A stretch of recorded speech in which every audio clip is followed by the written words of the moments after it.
The Secrets of Star Wars is brought to you by the Star Quest Production Network and is made possible by our many generous patrons. If you'd like to support the podcast, please visit sqpn.com/give. Hi, this is Ashley Eckstein, the voice of Ahsoka Tano from Star Wars, and you're listening to the Secrets of Star Wars podcast.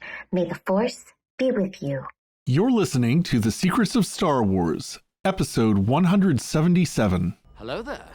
It's a power that Jedi have that lets them control people and make things float. Impressive. Every word in that sentence was wrong. Help me, Obi-Wan Kenobi. You're my only hope. This station is now the ultimate power in the universe. I find your lack of faith disturbing. It's against my programming to impersonate a deity. That's not how the Force works. Force is with me, and I am with the Force, and I fear nothing. Remember, the Force will be with you, always. Hi, I'm Robert King, and you're listening to The Secrets of Star Wars, where we look at the deeper themes and meanings found in the stories and characters in that galaxy far, far away. We're changing things up a little bit in this episode. Since there's no new Star Wars show coming out in the near future, we're taking the opportunity to focus on different aspects of the Star Wars universe, getting even deeper into those themes and more meaningfully into the meanings. For now, we're planning to release a show about every 2 weeks, and we've got some exciting episodes lined up, including a look at the Mortis gods and a few episodes on the spirituality of the Force. But we'd also love to hear from you. What parts of Star Wars would you like to explore? What aspects of our Catholic faith would you like us to apply to the Star Wars mythos? Or maybe just what would you like to hear us yammer about for an hour or so? Drop us an email at starwars@sqpn.com or tell us about it on our Discord server. You can get a Discord invite on our website at sqpn.com/discord. We'd love to hear from you, and who knows, your idea might become the basis for one of our episodes. But for tonight, joining me on the panel are Joshua Beeghley. Welcome, Josh. Hello, hello. And Kathryn Laffrey. Welcome, Kathryn. Hello. We're starting off our episode, I guess, with the Nightsisters of Dathomir. We're going to take a deep dive into these interesting characters, this interesting culture in the Star Wars universe. And, well, why are we talking about the Nightsisters? To start off with, the obvious is, we just finished the Ahsoka series, and the Nightsisters played a pretty critical role in that. And so for those who maybe haven't been keeping up on all the lore, especially from the animated series, but I guess also from the games, we thought we'd explore some of that. But also because we expect this episode to come out pretty close to Halloween. Yes, it's spooky season. And so what's spookier than witches, even if they're in a galaxy far, far away? So that's where we are. We're talking about the Nightsisters. Why don't we talk about where they come from? Let's just give sort of a general background on the Nightsisters. Kathryn, could you kind of give us an introduction a little bit to where the Nightsisters come from? Yeah, I mean, before the Ahsoka series, all we knew is they came from Dathomir. Yeah. But thanks to the Ahsoka series, we know that they had their original origins on Peridia and hitched a ride on some whales to head to Dathomir to make that their homeworld. So they're a bunch of whale riding scary witches. Oh man. Oh, yeah. Dathomir is a weird. Do we know for sure if they originated on Peridia and went to Dathomir, or if they originated on Dathomir and went to Peridia? Do we know the direction of that? I was pretty sure they said that Peridia was their homeworld. Their origin. Okay. Yeah, their origin. So, and I'd never seen any significant building development on Dathomir like they had on Peridia. And even Balin said something about, the fallen kingdom that was here. So I don't think they ever established anything quite like that when they got to Dathomir. It doesn't seem like it's, out to the other galaxy, but into this one. Yeah. I don't know, Josh. Do you have any insight? I feel like you know some secrets from the games or something. No, so the video games focus a lot more of like the actual time frame, and the most of a flashback they got was like the Order 66 version of the Nightsisters. So there's not really much into their history. What happened with Order 66 and the Nightsisters? Oh. So essentially, after the Empire started taking over, they also came to Dathomir, and in Jedi Fallen Order, the main Nightsisters, Marin, she describes how whenever she was a kid, that an armored Jedi, most likely Vader, came down with a lightsaber and killed all of her sisters. And then she was one of the only survivors left. So then she kept all of the traditions and kept the Dathomir safe. I thought they were all killed by Grievous in the Clone Wars. No, not all of them. Okay. I'm not sure if it was Grievous who went down and killed him or not, but... Yeah, he almost fits that description too. Yeah. Yeah. It's... I think it's fair to say there's still a lot we don't know about the Nightsisters and Dathomir. But yeah, it's clear that the Empire had no great love for them, the Sith in general. And the Jedi certainly were not happy with their existence and work, although like what I kind of read on Wikipedia rather, it looks like there's both Jedi and Sith involvement in their origins, and especially in the origins of their use of magic. So I don't know. Do either of you have like a good sense of how that magic came about as their kind of distinguishing feature? Not really. I mean, the main thing I think of for them using like their magic and stuff is the main orbs that they use. So like in Ahsoka, they had the 3 little balls that like help guide them. And it was almost like they use that as their means to like channel themselves, I guess is the best way to put it. And so like maybe they were given those as ancient artifacts, and that's how they were able to use the Force, and then it became like a traditional use kind of thing. So yeah, those orbs seem older than what we saw of their magic in Clone Wars. Because in Clone Wars, all we saw them using was that green mist, sort of thing, their ichor. And you don't have an understanding where it came from. I was like looking stuff up going, there's got to be something. I went as far as looking up like the color green, going, why is it green? So green can mean life and vitality, but different shades of green can then also mean sickness, death, and poison. And so it's, the color that they pick, that kind of neon color, can lean more toward that sickness and poison sort of thing. But at the same time, you think in the episode where we saw Mother Talzin kind of come back, trying to bring herself back to the physical world with Jar Jar Binks and his love of his life, Julia. Yes.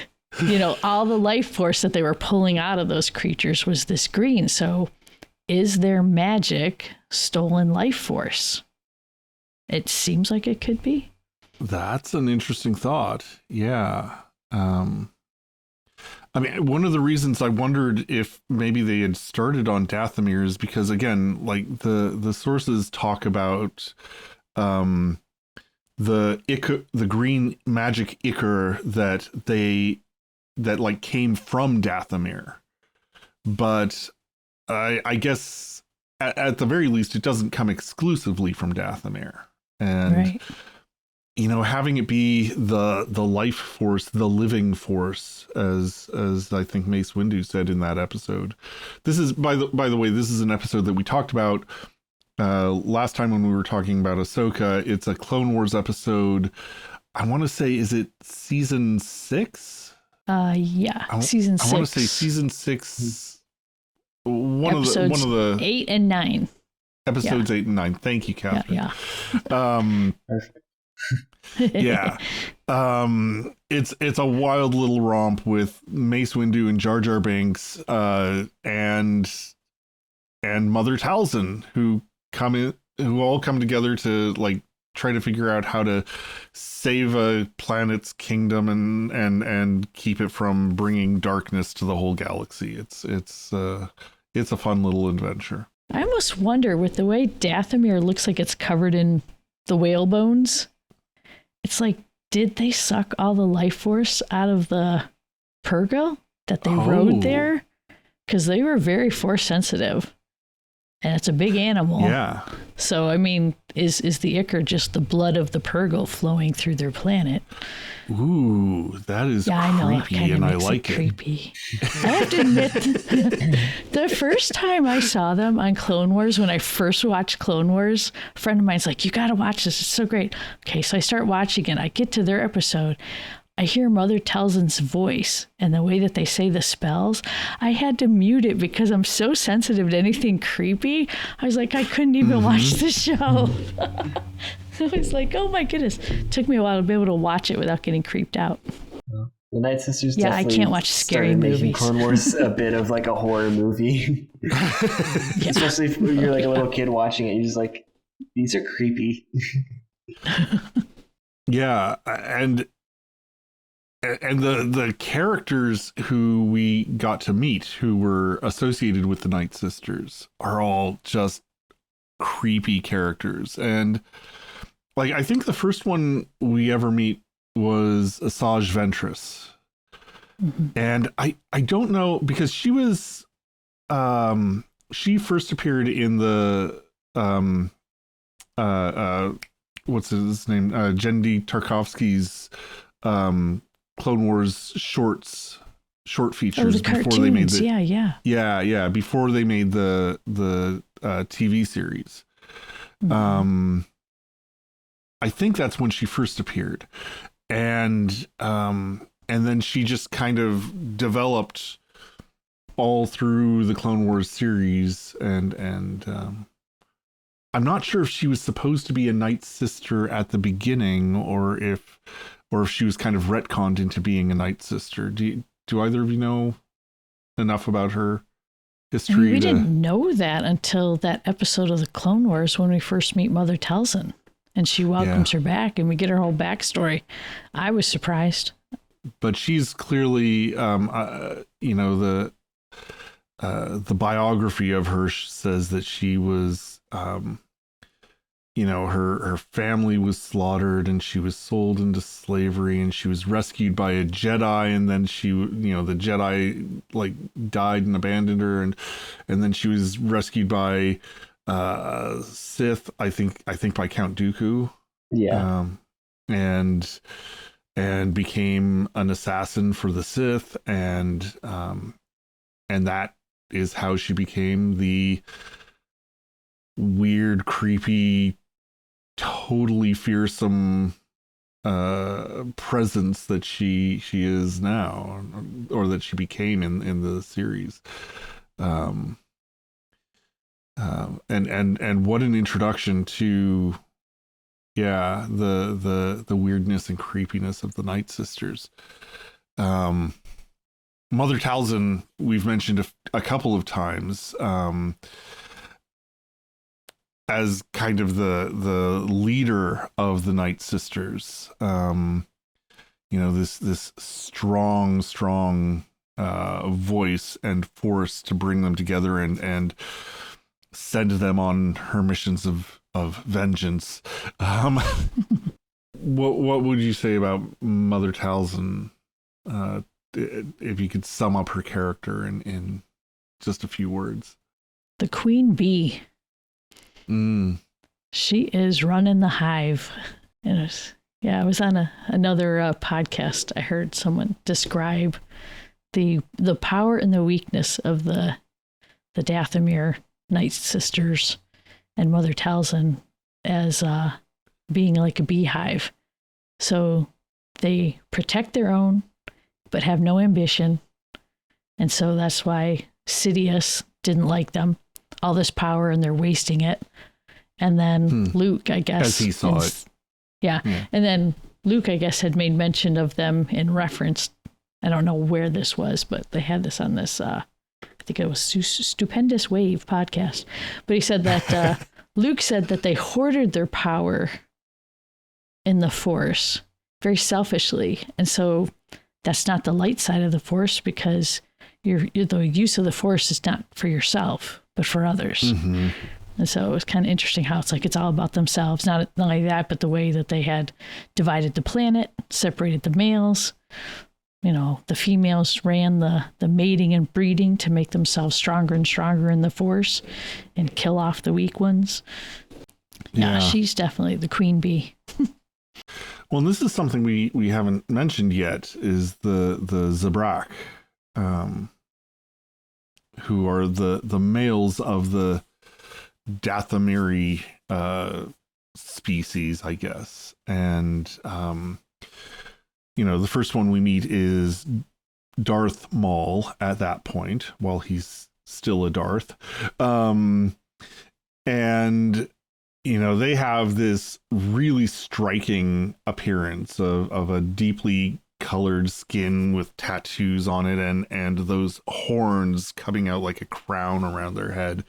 And there are a couple of the Zabrak who really play a big role in, especially later in the Clone Wars, Maul being one of them, but also his brother Savage Opress,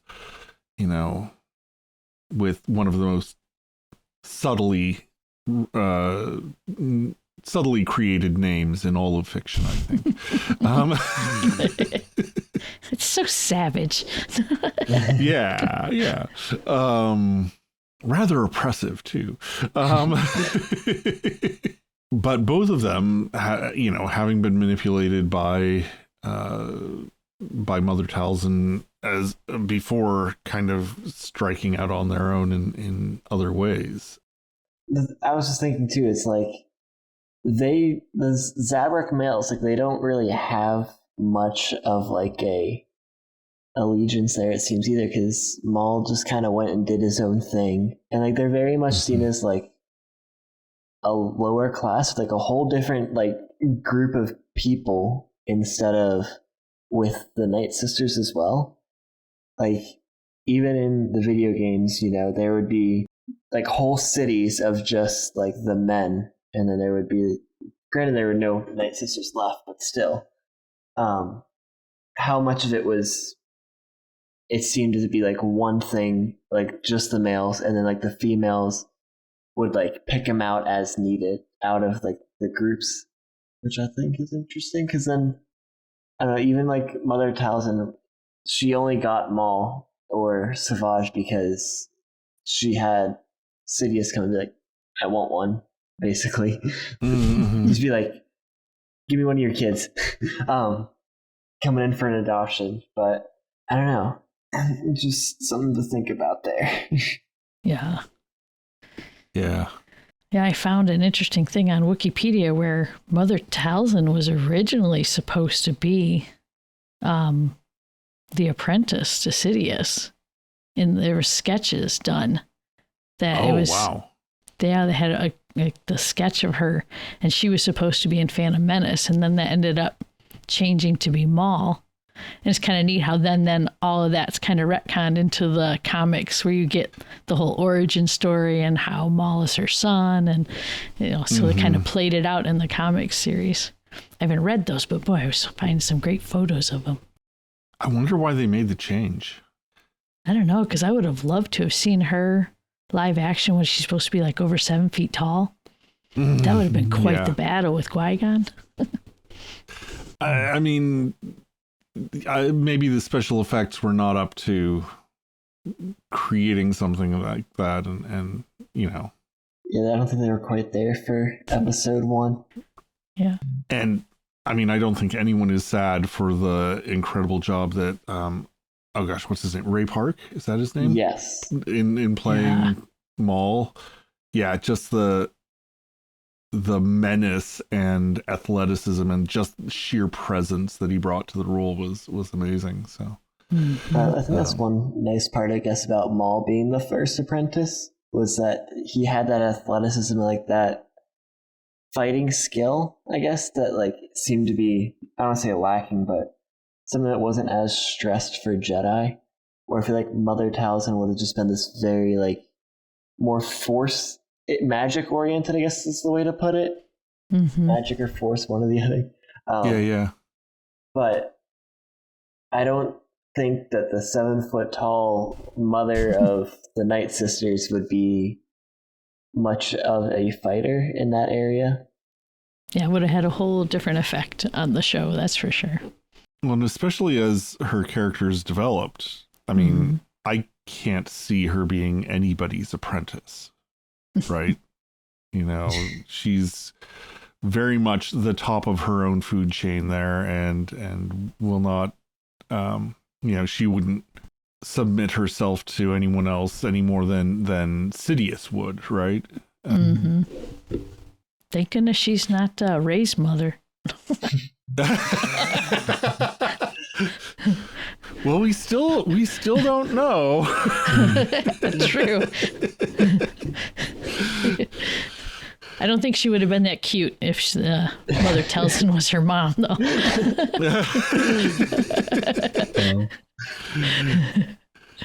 I mean, the way genetics work in the galaxy far, far away, they don't make the most sense.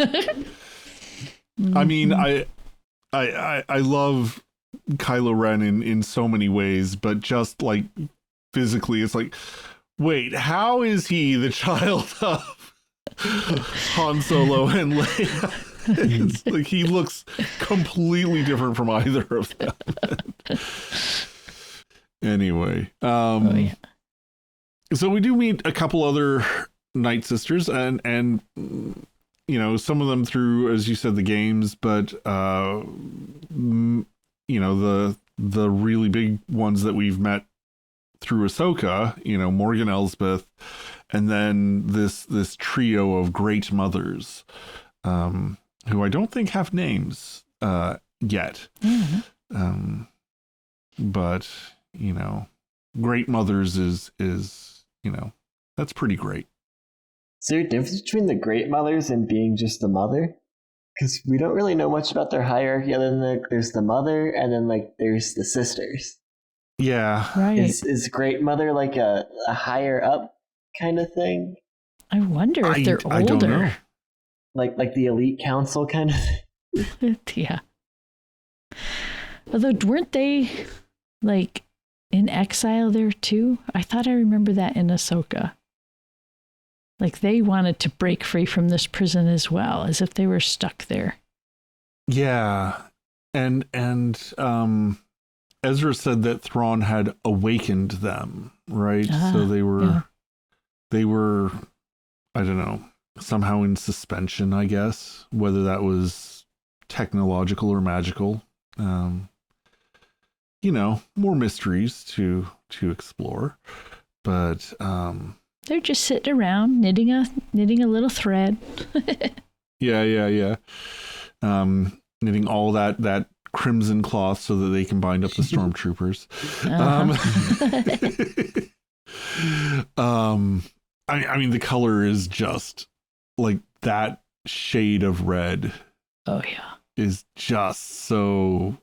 I mean, it's like just dark enough to evoke, you know, like not only blood, but like the sense of like, you know, the coming of night at sunset, and you know, just so much like, I don't know, evil seems to be wrapped up in that shade of red. It's fantastic. Yeah, it almost seems like it's soaked. Yeah. And then you see their pale white faces just right next to it, and it's such a high contrast. Like, you just can't seem to avoid it. Mm-hmm. Yeah, creepy. I was glad in Ahsoka they showed us Morgan's face changing with her dark confirmation, I call it. You know, she... Because I had a hard time going, wait, she's supposed to be Dathomir? Because she didn't look like any of the others that we had seen as far as like complexion or look. You know, they all, the sisters we saw in Clone Wars almost looked like woodland elves or something gone wrong. Yeah. So yeah, that was nice to see. Is this the first time we've ever seen any of the Night Sisters in live action? Yes. Believe so. Yeah. Yeah. So, you know, maybe as with other characters, there's been some adaptation from the animation to the live action, but maybe we're just discovering a different aspect of their species, their culture, however it works. I feel like Morgan looked, I finally saw a clip from the game. Morgan looked more like, who's the Night Sister in the game? Merrin, yeah. Like, as far as like the way her face was colored. Like, then it was like, that helped me go, okay, yeah, Morgan, it's a Night Sister. Yeah, that makes sense now. Obviously, Merrin had gone through the confirmation to have her face markings. Yeah. Yeah. The, well, and I got the sense that Morgan was like not a complete Night Sister. Like, maybe she was, you know, a low level Night Sister, you know, just having survived. Maybe a Boken Night Sister or a there you go. Ronin Night Sister or something, you know, someone from the wild. Definitely with some magic, but without the full command of it that the Great Mothers obviously had. Mm-hmm. So we've been dancing around this for a while already, and you know, this idea of the magic that they use, and from what I can tell, it's like distinct from the Force, but it is also connected to the Force. It's like the way, like the magic is the way that the Night Sisters connect to and use the Force. But I'm not you know, again, I'm like getting this from various different sources, and I'm not 100% sure how correct it is. What do you guys think about the connection or difference? You know, what's the same, what's different between the magic and the Force? What yeah, how would you define them? I see that magic is a lot more of, I don't want to say spells, but like it basically feels like spells on how they use it. So like summoning the sword, for example. Mm-hmm. I mean, you can still, I guess, kind of use the Force to find people, but like a little different. In my mind, it's a lot more physical, like in the physical realm of things, and the Force has a lot of a spiritual aspect to it as well. And how we sort of also were talking about how they want a lot to themselves, the Night Sisters do. It would make sense then that it's a lot of this like dark side kind of thing of being able to control the physical world to a certain degree and manipulate it, whether that be bringing people back to life or any sort of possessions and finding people. Yeah, it definitely has a more a ritual aspect to it. Yes. You know, with those chants and gestures and things that are, yeah, like really connecting their you know, using their physicality in a way that neither Jedi nor Sith really do. Yeah, it's interesting because they say that as a species, that both the males and females have a strong connection to the Force, but then It's how they use it that sets it apart. And it's almost an illusion. As we've seen, like, they conjure things up and different things like that. There's like this illusion of having control. And I think it's more like they're kind of at the whim of it, so they have to use the incantations. They have to, that creepy voice of Mother Talzin where it has its duality. You're almost wondering if there isn't some dark force, ancient Sith that's almost manipulating them all along. So it kind of has that illusion. So it's like not quite there. And it was interesting because I came across an article from a Catholic exorcist who was talking about witchcraft and casting spells. And witchcraft in the real world, not Star Wars witchcraft. In the real world, yeah. Okay. So, and he talked about that illusion of control. That when someone starts dabbling in it, they have this feeling of control. Like, I have all this. But then what starts happening is, he says, the fruits of it end up bringing out depression, unhappiness, isolation. And you kind of tie that back into the Dathomir sisters. They did isolate themselves. And they didn't try to be there for anyone else. So they were kind of collapsed in on themselves. And anytime you saw like Ventress trying to like figure things out, she comes back and then she ends up isolated and all alone as all her sisters were killed off in the Clone Wars. And even Mother Talzin left her. She just disappeared into the Ichor and left her all alone. She's like, what am I supposed to do now? So it kind of tied into that exact reality of what happens in dabbling in witchcraft. Yeah. I like that phrase, the illusion of control. Whereas, with the Force, the idea is to trust in the movement of the Force, to cooperate with the movement of the Force. And that's very similar to the way we think of, for example, the gifts of the Holy Spirit that, come to dwell in us. But, we don't have control over them. I had a teacher say to me once, it's, you put yourself in the kind of situation where God wants to work, and then you let God work. And I think the light side of the Force kind of tries to have that same kind of trust in the goodness of this power. But whenever you try to control it, whenever you try to grasp it, the more you tighten your grip, the more slips through your fingers. Yeah, you do feel like they're trying to control the Force in some way rather than, like you said, trust and be at the will of the Force.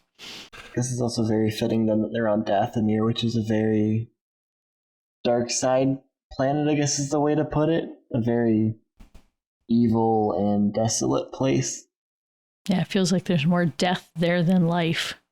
I guess I a little bit wonder, about the chicken and the egg there. It's right. Is Dathomir desolate because they committed such evil, or are they evil because they arose from this deeply, deeply corrupt place, or maybe a little of both? I feel like there were so many questions when they started talking about the kingdom that used to exist on Peridia. It's like, I want to know what that was, because is Peridia looking healthier now because that kingdom's destroyed? Or, was there something that happened there, or was, I don't know. But all we know now is that there's a whole lot of coffins in that cargo that went to Dathomir. So. Yeah. Well, and the Great Mothers wanted to get away from Peridia, and that there's something that Baylan wants there. And that we're going to have to wait quite a while to find out anything about any of that. Yeah. So spin out the fan theories as much as you like, I guess. We'll probably find out that those little Nodi are a lot stronger than we all realize. And they were the ones that took down the kingdom of the Dathomiri witches. Huh? You carry your armor on your back. That's a good start. Anything else you'd like to say about the dynamics or the spirituality of like the magic versus the force and how that works or doesn't work or works always toward evil? Works always toward evil, and I think sort of how Kathryn was saying, where like they don't really have full control of it, and then having to use those means as a way to get what they want out of it, and doing these rituals as well is a very big part of who they are. Religions have their own rituals in their own sense as well, and they have their own objects, I think it's the best way to put it, or their own sacred relics, or however you want to put it. Like we have the monstrance, for example, that like can hold the Eucharist as like this is something that we believe as sort of the center of our faith, that is the body of Christ, and how this sort of magic orb is the center to their force, which I guess you can consider their god. And without that, they have nothing, and without the body, we have nothing. You see a lot of that symbolism through there as well. Yeah, almost. I think of because my other great geekdom is Lord of the Rings and the Tolkien world. I think of how Tolkien said, that evil cannot make anything of its own. It can only mock the things that are made from goodness, from from love and creativity and life. It cannot create life. It can only mock it. And I almost get the sense that the Nightsisters are in a way mocking, trying to create, trying to create a force of their own, but they can only mock the force. And like even the sword of Talzin, right? It's a sword with green glowy stuff along the blade. It's kind of like a mockery or a pale imitation of a lightsaber, in some ways. Well, even their mocking of life with the zombies.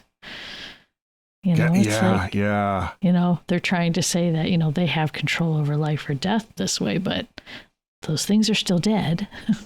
They're just, being filled with spirits and, what spirits, whose spirits, we don't, there's times where the spirits of the Nightsisters embodied Sabine and Kanan when they had gone to Dathomir and found the Darksaber.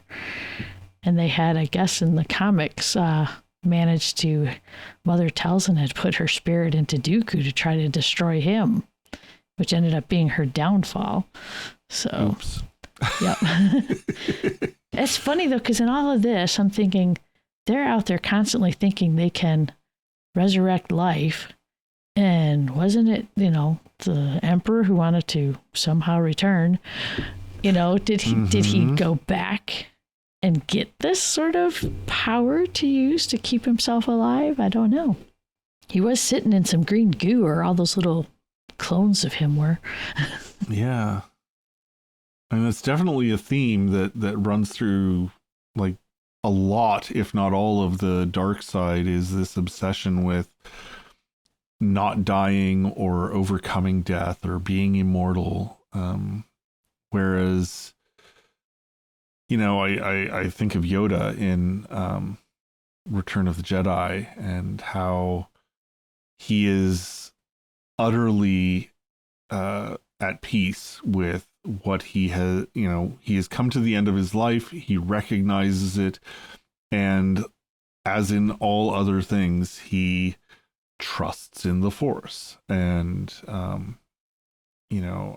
in the prequels and in the other surrounding media, there's been a lot of talk of becoming one with the Force.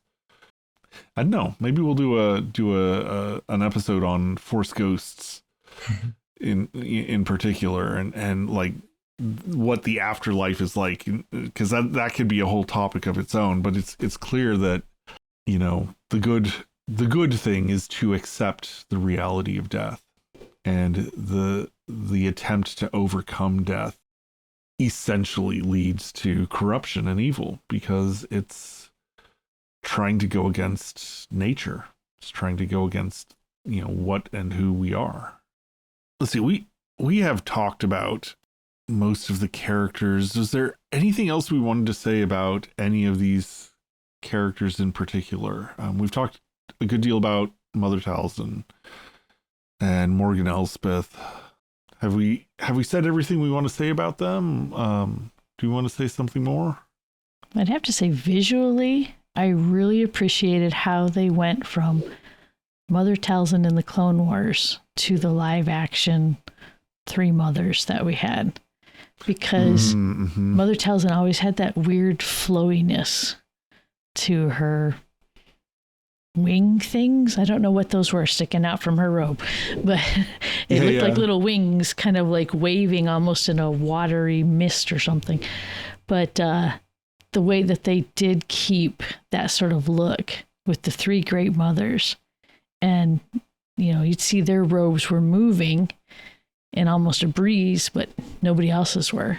So I liked how they made the three of them come into being, and how they were similar yet different from Mother Talzin. So you could tell that there was, you know, that, you know, style. And like you said, the red color, fabulous. And that red weaving of ribbon or string or whatever around the clone troopers, they've actually carried over from the Clone Wars episode also, where you saw that wound and throughout the whole landscape. So I thought it was a great job bringing it to live action. If we wanted to recommend places for our listeners to go to learn more, or to do their own deep dive into the Nightsisters, I mean, obviously the first place is the Clone Wars, but where else might we recommend? Josh, you were talking about the games. So Jedi Fallen Order sort of teaches you a little bit about the Nightsisters. More, I guess, about not how they live, but like just that they have these powers kind of thing, and that they were on Dathomir, and, you know, like whenever they die, they have their own rituals and such things like that. But it also sort of described how I guess I don't want to say how they dealt with other people, but like, so there's the main villain on Dathomir named Taron Malicos, who is a Jedi turned Sith after he came to Dathomir. He was like consumed by the dark side there. But Taron Malicos told Merrin that basically he'd help fix everything basically on the planet, and to like help her get her sisters back and all of this fun stuff there. But then he lied to her, and Cal Kestis comes in and he's like, Jedi wouldn't do that. Jedi wouldn't lie to you. Jedi wouldn't be bad. That's not what we stand for. And then you end up fighting Taron and saving the day, and then you win Merrin's heart eventually. That is one interesting thing, is that now there's a Jedi and a Nightsister who have fallen in love. How is that going to work out? that is one interesting thing I think I'd like to see, is their love story, and then them having kids and seeing how they would use the Force then. So there are talks of a third Jedi Fallen Order series, but I don't know if it's become confirmed yet. So. Okay. Wow. But anyways, if you'd like to learn a little bit about the Nightsisters, I think it describes a lot more of the Inquisitors personally compared to the Nightsisters. But there's a nice little summary in there for you. Yeah. And Kathryn, you were talking about the comic books. Well, yeah, I don't know the name of the comic book. I just remember seeing it when I was flipping through looking for stuff. I was like, if you look for Mother Talzin, you're going to find it. But I found it just interesting going through and rewatching Clone Wars and Rebels and realizing how much and how little we know about them. It's like they just appear. We get a little bit of information, but we really don't know how everything works for them. And, Mother Talzin, the way she just kind of will disappear into the Ichor, and then next thing you know, she's back and, trying to get her physical form. In one write-up, I don't know if it might have been on Wikipedia, they said that when she revived Maul, that she gave up the ability to retain physical form in reviving him. It's like, she gave her all to get rid of his spider legs and give him some weirder mechanical legs. Yeah. Well, and of course the first Night Sister we ever meet, Asajj Ventress, she is a central villain along the whole stream of the Clone Wars. We don't meet the Night Sisters themselves until season 3, about halfway through season 3, with an episode appropriately called Night Sisters. So looking into that episode and the ones that follow. But yeah, it's a strange and mysterious culture that seems to be kind of just there on its own apart from others. And yet on Peridia, we also have these giant statues of the entities that we call the Mortis gods, right? Who appeared in those other episodes of Clone Wars.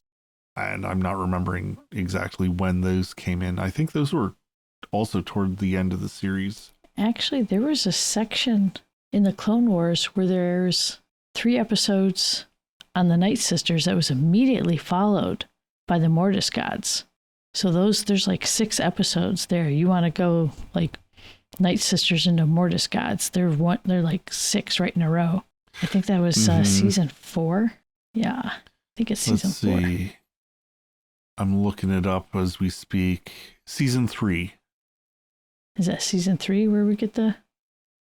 Yeah, and they came right before the Mortis episodes, didn't they?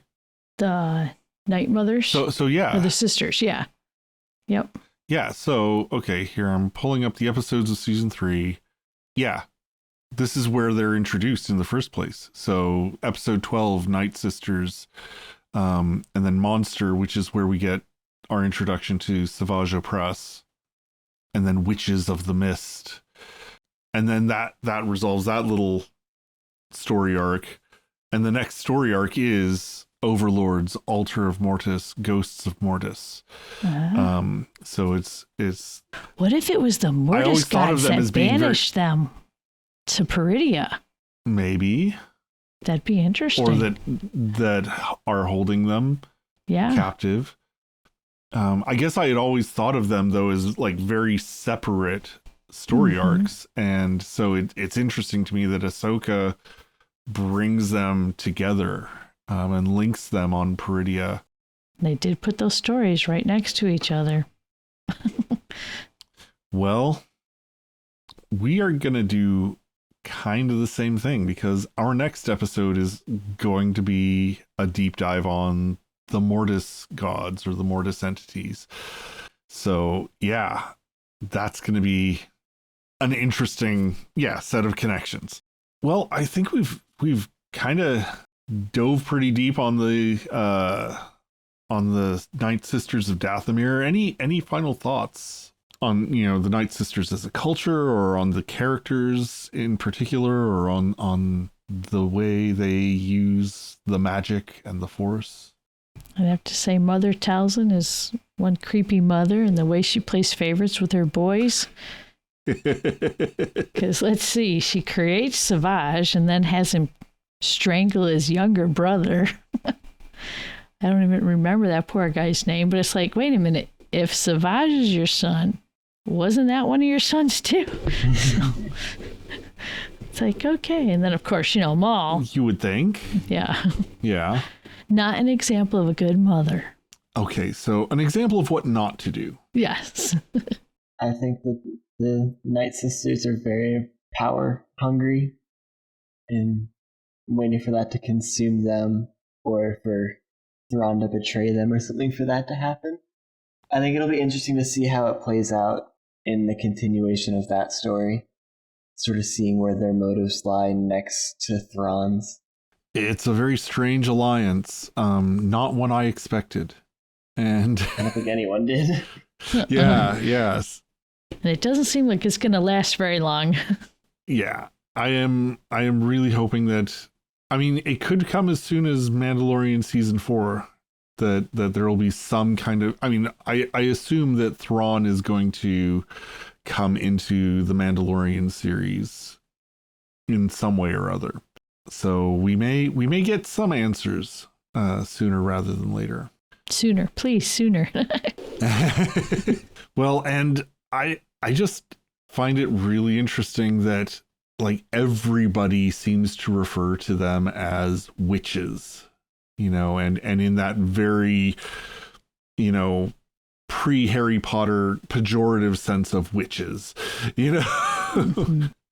Mm-hmm. These are just creepy, evil, wrong users of magic. And like, this is something that both Jedi and Sith and those in the middle, like Shin Hati seems to be like one of the most virulent, is like, oh, witches. Oh, why are we working with witches? Yeah. So it's like, well, they kind of are a common ground between all the other Force users. Everybody's agreed that the Nightsisters are bad. Oh, yeah.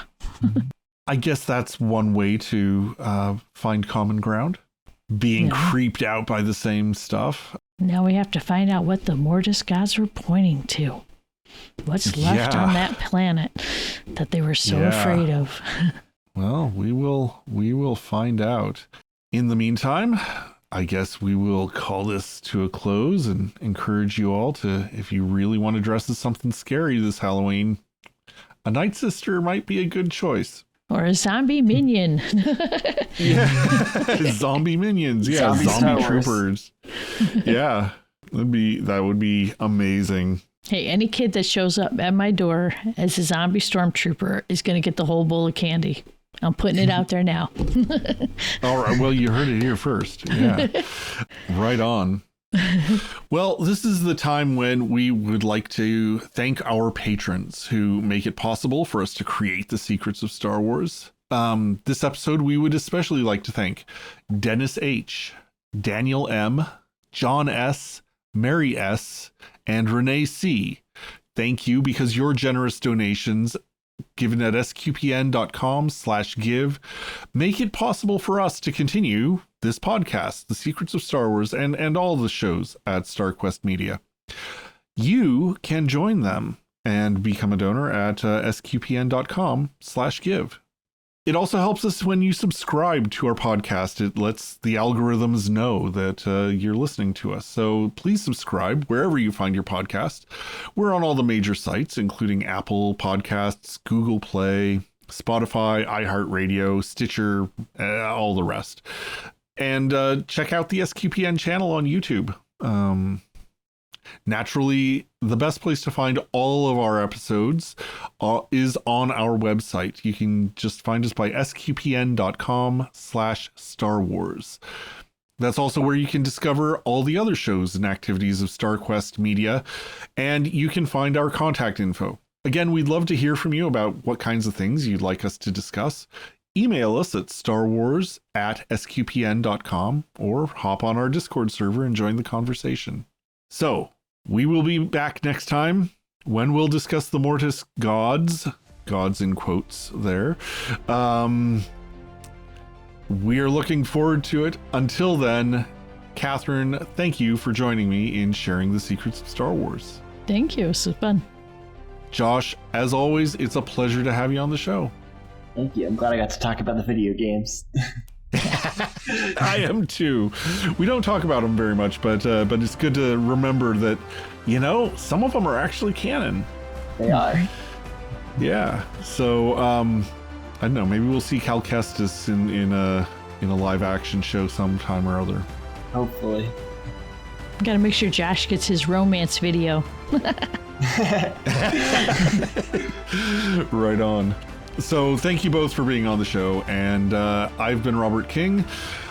Thank you for listening to The Secrets of Star Wars on StarQuest. Here's another show on the StarQuest Network you're sure to enjoy. The Secrets of Doctor Who.